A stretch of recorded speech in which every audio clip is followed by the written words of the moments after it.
Welcome, friends, to the Play Guitar Podcast. I am Lee, and I'm here to help you become the guitar player that you always wanted to be. We're talking about blues chords today. Blues chords that you would actually want to play in a song, not just the plain old ones, but some interesting chords that aren't very difficult. Pretty simple, but they sound great. I know they're all supposed to be just seventh chords in the blues, in a regular blues, but not all seventh chords sound the same. Which ones are you going to use? Well, this week in the lesson video, and that's a warning, this is the deep dive video. This is the podcast. We're going to talk about the concepts that we learned this week. If you'd like to learn the lesson, if you'd like to go and see all of the different chords that I created for you for this lesson, head over to the link that's either popping up right here or is in the description below and watch that first, learn it, and then you can come back here and then we can do the deep dive into this stuff. What I did was I created a 12-bar blues progression, just a one time through, easy stuff. But what I did was I used all of the chord voicings that I've played and I've seen other people play that fit the blues perfectly. I've also added some embellishments, common embellishments, double stops, all sorts of different things there. And what I want you to do is I want you to take a listen to this real quick, which is I'll just play for you the final product one time through from the lesson video.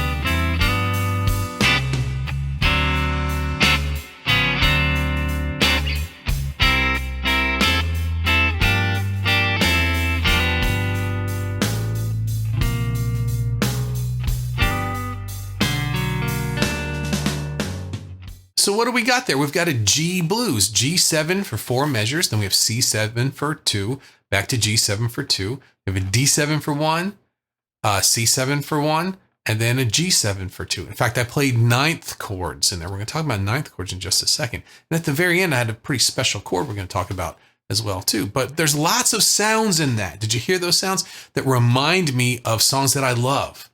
Very famous blues songs. And what we're going to do is we're going to figure out how I got those things in there and how you can get those, bring them into your playing and play them in songs that aren't even blues in different contexts. So for section 1, I want to talk about ninth and 13th chords. We used a lot of that in this. And we used a lot of that in fragments of chords that we played to create some movement in there. So I just want to make sure everybody knows what a ninth chord is, and what a 13th chord is, and where they come from. What do you think they are? A lot of you know exactly what they are. Some people go, it sounds tough. I don't want to get into that. Well, it's not tough. It's super easy. When you build a chord that you hear it, it's got the first, the third, and the fifth. That's a triad. And a seventh chord is the first, the third, the fifth, and the flat seventh, right? What you hear these other chords, ninths, 11ths, 13ths, and all sorts of different versions of those. Well, these are the notes that are not in the functioning of the chord. So the first, third, fifth, seventh, you see how we're jumping notes. We jump another note that gets you to the ninth, another one to the 11th, another one to the 13th, right? The farther we get away from that very first note, the root note, the less important these notes become. And in fact, after the seventh, the first four, first, third, fifth, and seventh, those are the functional notes of the chords. They determine how the chord works. The other ones are decoration. So when you see a ninth chord, that implies a dominant chord, a seventh chord, just like your regular old seventh chord. And it has a note that is the second of the scale. We've jumped, so we're going to call it the ninth, but it's another note in there that's a decoration to that. And the 13th is the same, and the 11th is the same too. These are decorative notes. They can be there or they can not be there. If you see something that says C9, you could play a C7 and it would function correctly. It wouldn't have it was like a Mustang, a green Mustang and a red Mustang, right? It's still a Mustang. These are still chords that function as a dominant chord. So these notes that we bring in and bring out, they add variety And as we were doing, as you've heard in there, we're doing a lot of sliding chords up and down. This one here went up and back.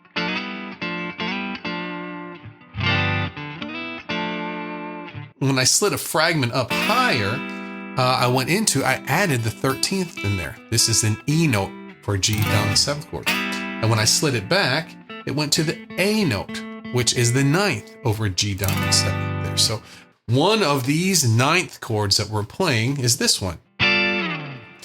People call it the James Brown chord. He used it an awful lot. And this is a bar. Let me show you what it looks like. Let's do a C. So basically we have a root on the A string at the 3rd fret. This is a C9 chord. Root. On the D string 2nd fret, we have an E note. That's our major 3rd. Then on the G string, we have our 3rd fret. That is our B flat. That's a flat 7th. So root 3rd flat 7. So far, we're all in the functional notes. And then we have a D note. On the key of C, D is the 9th. That's like the 2nd, the 9th. And then all the way up on top, we have a G note. That's our 5th. So all the notes are accounted for there. Root, 3rd, 5th, flat 7, 9. So if I took away the 9, it would sound more like this. A regular 7th chord. They function the same. One, it's a little prettier than the other one. But it's something that James Brown used a lot in a lot of his songs. And you will hear this a ton in blues. You see this regular G dominant 7th at the 3rd fret. Bar chord looks like an E dominant, the E7 bar chord. And the C9 right next to that, they're in the same area of the guitar. And same with the D9 right there. And you hear this, a ton of guitar players will play a 12-bar blues using just these chords right here. What I try to do is mix it up and show you some of what the other ones we were doing there too. So we have a 9th chord. We have a James Brown chord, but we also have a 9th chord slide. Very similar to what we did bringing the 13th and the 9th. This sound. It's kind of like a Stormy Monday sound, isn't it? Similar to that. So if we go over to our 9th chord here, play your 9th chord. The way that most people play it is on the top 3 strings, the G string, the B string, and the high E string. They bar across that, right? I'm using my 3rd finger across all 3 of those strings. Well, if you slide that bar up 2 frets and then back, there's a sound that you've heard, I'm sure, a bunch of times, especially in slow blues songs. Right? If you do that, when you slide up, the notes we get are C, E, and A. A, 13th, in the key of for a C7 chord. And then back, we have our regular 9th chord. So we're doing the same thing over this voicing. We're kind of playing with the notes and adding a little rhythm figure so we can fill time. So we have 2 measures of C. We're not sure what to do. Well, we could do that. It adds a little bit to it, creates interest, fills time. There you go. Do it on the D9 chord. C7 or C9.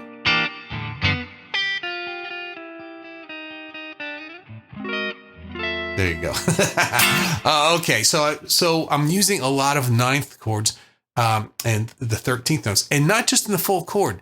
One thing I want you to get from this is I'm using a lot of chord fragments in this. Not just because I have 6 strings doesn't mean I have to play all 6 of them. And just because I have all of the notes in a chord doesn't mean I have to play them. One of the chords that we played looked like a D7, like that very first D7 chord you learned in open position. It's a triangle.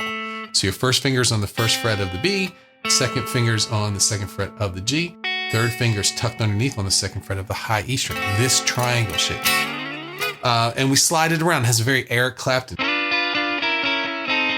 It's a kind of an old-timey blues sound, which is very important if you want to bring that flavor into your song. But one of the ones we played was up here at the 6th and 7th fret. This is our G7 version here. But if you notice, we've got a D, we got an F, and we got a B. We got all the notes except for the G, of which this is called the G7, right? So why am I not playing that? How can I call this a G7 chord if there's no G in it? Well, the backing track's got a G in it. Somebody else, probably a piano player or another guitar player, someone else is playing the G. Do I have to double that G? Do we have to double the root note so many times? Can one person play the root and everyone else play the other? Can you spread chords across instruments? Of course you can. It sounds great. Another thing that I did on a lot of these chords is I would approach them from a half step away. Or this was one that I did. I did that sound. So let's do that one. So we're up here. I'm playing a James Brown G9 chord up here at the 9th and 10th fret. And 3 strums into it, I lower that a half step and then bring it back up. So that would mean I played the right chord twice and then the wrong chord once and then the right chord again. I took the chord out. Why in the world would I do that? It sounds cool. And I didn't have to learn anything new. I kept the same shape of the chord that I wanted, which is the G7, or G9, excuse me. And then I lowered it 1 to very wrong notes and then brought it back. Tension and release. We're used to hearing this, by the way. Sliding chords in and out. And it's a very guitar thing. You don't hear that so much in other instruments, but the guitar, it lends itself to that because of how pattern-based the guitar is. So what if I did, so let's see here. There was my chord. This is the G9, and I went back to F sharp 9, and it came back up. So a bunch of wrong notes coming up to a bunch of right notes. What if I did it above that? That sounds cool too.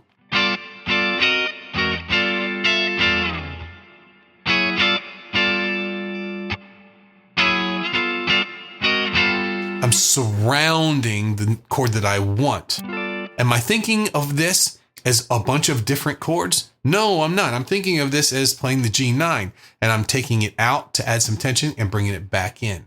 So this is something that you could do in a lot of styles of music, sliding into the chord from a half step away. It's very important. There's another thing that I did in here that I want to talk about, and this was over the G dominant 7th chord, the meat and potatoes one. At the 3rd fret, right? The one that looks like an E7 bar chord there. And what I did was I took 3 of the notes from that chord, a fragment. So I took the D string, the G string, and the B string from that chord. So that would be the D string 3rd fret, G string 4th fret, and then the B string 3rd fret. And I did a hybrid picking. I used my pick on the D string and my middle and ring finger on the other 2 notes. Makes it easy. I don't have to mute a bunch of other strings there. And so what I did was I added something above that and then took it away.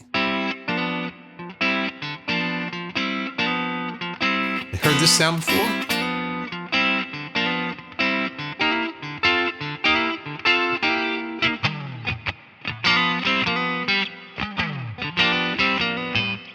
So we all know that the first chord, that's my G dominant 7th chord. That's my 1 chord. That's my strong chord. But what's this? So when I bar at the 5th fret, the D string, the G string, and the B string, I get these notes. I get G, I get C, and I get E. Well, what's C, E, and G? What are those notes? Well, that's a C major triad, right? Well, we're in the key of G. The C is the 4 chord. Now we're playing it C dominant 7th, but these are just 3 notes of the C dominant 7th. But it has this sound of a 1 chord going to a 4 chord and going to a 1 chord. And this is another one of those, if you've got time, if you're on a chord, say you got 4 measures, you got to make it sound interesting. It's almost like a suspended chord, how we use the sus chord. So here's a D and then a D sus. It takes the sus takes the third and goes up a little bit and then brings it back. Tension and release. This is going to the 4 chord. Little tension and release. We're resolving back to the 1. So it's like a 1, 4, 1. 1, 4, 1. These are ideas that you can use all over the place. I use them in tons of different styles of music. It's a wonderful thing to do. If you're listening in your car, I suggest when you get home and you're in your practice space, take a look at the video. Take a look at this and see if you can use this going from a 4 chord to the 1 chord. There's a lot of songs that go from a 1 to a 4 to a 1 to a 4. I'm not going to play any of those songs, but you can hear them. You can hear where this is used, right? So you could write some songs using this little, going from the 1 chord to the 4 chord to the 1 chord as just a little rhythm figure, not as a big changing the harmony. Now I'm in the 4 chord. This is like little passing chords there. So let me take a look at this. There's a few other things that I wanted to talk about before we go. The crescendo. So in measure 3, I've got the G9 chord, and this is a swing feel, so I'm using a triplet type feel. So I was using triplets here. I have something called a crescendo. If you take a look at the music, it's like in math class when you had the alligator mouse, right? The greater than and less than. So the 2 points start on the left, our first chord, and the lines get wider and wider and wider as we go. It's a crescendo. It means it's increasing, right? So I start. Very neat thing to do, to think about dynamics when you're playing. Not many of us do. We're so consumed with playing the licks right and the chords right and the scale, not making a mistake and being able to sound confident, that we don't think about dynamics too often. This is something, especially in blues.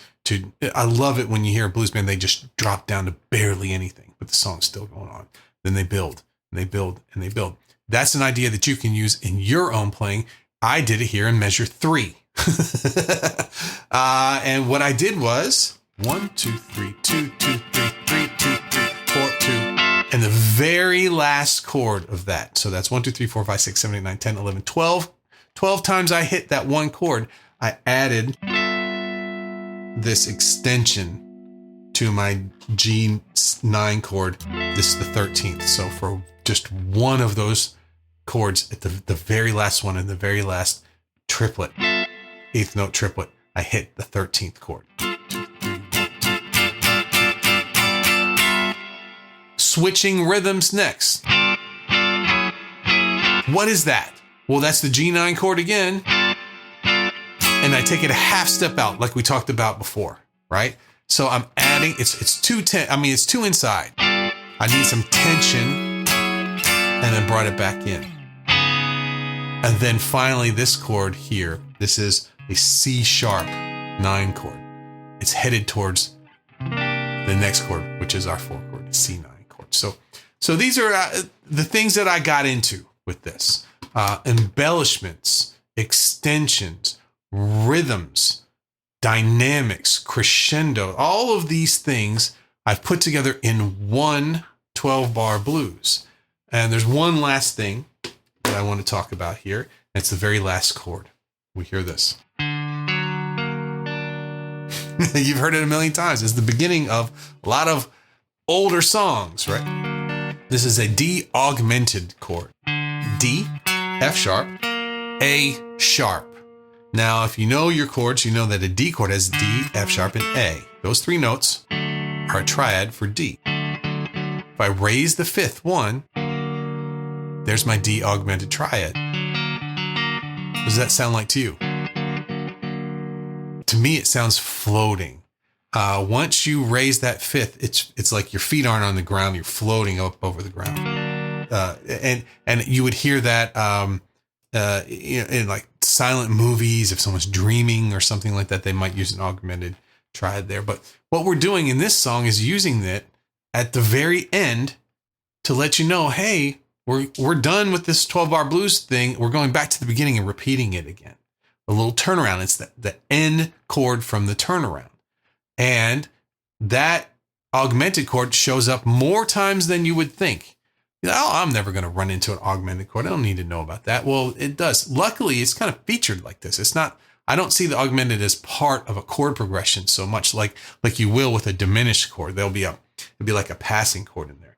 But these are usually like at the beginning or right here in the turnaround at the end. But it's something that has a neat sound. You might want to use that in some of the songs that you're playing. Okay? All right. So this was fun. I wanted to get into these chord progressions. I hope you got some ideas. I hope you start to play around with some chords in your practice and start doing some half step. Take the chord out a half step and then slide it back in. Or maybe start trying to figure, well, what are the extensions on this chord? What are the ninth? What's the 9th and the 13th? How can I get there? Or if it's a minor chord, what's the 11th? Those sound really nice over there. And maybe you start learning some other voicings of some chords that I mentioned here. If you need the tablature or the guitar profiles for this one, all of our Academy members get access to all of those. So each week that you get the new one, or the new video that's coming out. And one of the things I talked about today is embellishments, right? Embellishing your chords. If you haven't heard about this yet, we talked about it last year a little bit, but I do have a mini course. It's called Chord Elevation Toolkit. And I talk all about embellishments and what notes that you can add to a chord and take away and add interest to your chord. We start with all the open position chords. This is not something that if you're a beginner would be too advanced for you. You will be able to play the chords that you've learned in open position, and then you will be able to add some notes, take some notes away. I go string by string, which ones that you can play. It's really, really helpful. A lot of people have got it, but we have a whole new group of people coming in, especially from the videos doing so well lately. So if you haven't heard about Chord Elevation Toolkit, I suggest you go over and take a look at it and help your embellishments take off. And the link is in the description. And I'm going to call it.